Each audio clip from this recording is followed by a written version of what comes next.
ನಮಸ್ತೆ ವೀಕ್ಷಕರೇ, ರೇಖಿ ವಿದ್ಯಾಲಯಕ್ಕೆ ನಿಮ್ಮೆಲ್ಲರಿಗೂ ತುಂಬ ಹೃದಯದ ಸುಸ್ವಾಗತ. ನವೆಂಬರ್ 21 ನಿಮಗಾಗಿ ಯೂನಿವರ್ಸಿಂದ ಗೈಡೆನ್ಸ್ ಏನು, ಬ್ಲೆಸ್ಸಿಂಗ್ಸ್ ಏನು ಅಂತೇಳಿ ನೋಡೋಣ. ನೀವು ನಮ್ಮ ವ್ಯೂವರ್ಸ್ ಆಗಿದ್ದರೆ ಸಬ್ಸ್ಕ್ರೈಬ್ ಆಗೋದನ್ನು ಮರಿಬೇಡಿ ಹಾಗೂ ಡಬಲ್ ಟ್ಯಾಪ್ ಮಾಡಿ.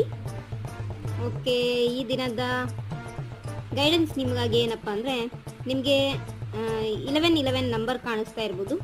ಓಕೆ, ತುಂಬ ದಿನದಿಂದ. ಸೊ ಇದರ ಅರ್ಥ ನೀವು ಸ್ಪಿರಿಚುವಲಲ್ಲಿ ಗ್ರೋತ್ ಕಾಣ್ತಾ ಇದ್ದೀರಾ. ನಿಮ್ಮ ಲೈಫಲ್ಲಿ ನಿಮಗೆ ಏನು ಬೇಕು ಅದನ್ನು ಅಚೀವ್ ಮಾಡೋಕ್ಕೆ ಮ್ಯಾನಿಫೆಸ್ಟೇಷನ್ ಮಾಡ್ತಾ ಇದ್ದೀರಾ. ಸೊ ಆ ಒಂದು ವಿಶ್ ಫುಲ್ಫಿಲ್ಮೆಂಟ್ ಆಗ್ತಾ ಇದೆ ಅನ್ನೋದು ಎನರ್ಜಿ ಬರ್ತಾ ಇದೆ.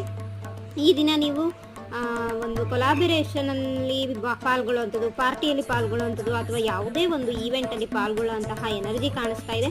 ನಿಮ್ಮ ಫ್ರೆಂಡ್ಸ್ ಜೊತೆಗಾಗಿರ್ಬೋದು, ಫ್ಯಾಮಿಲಿ ಮೆಂಬರ್ಸ್ ಜೊತೆಗಾಗಿರ್ಬೋದು, ಈ ಒಂದು ಎನರ್ಜಿಸ್ ಇವತ್ತು ಕಾಣಿಸ್ತಾ ಇದೆ. ಇವತ್ತು ನೀವು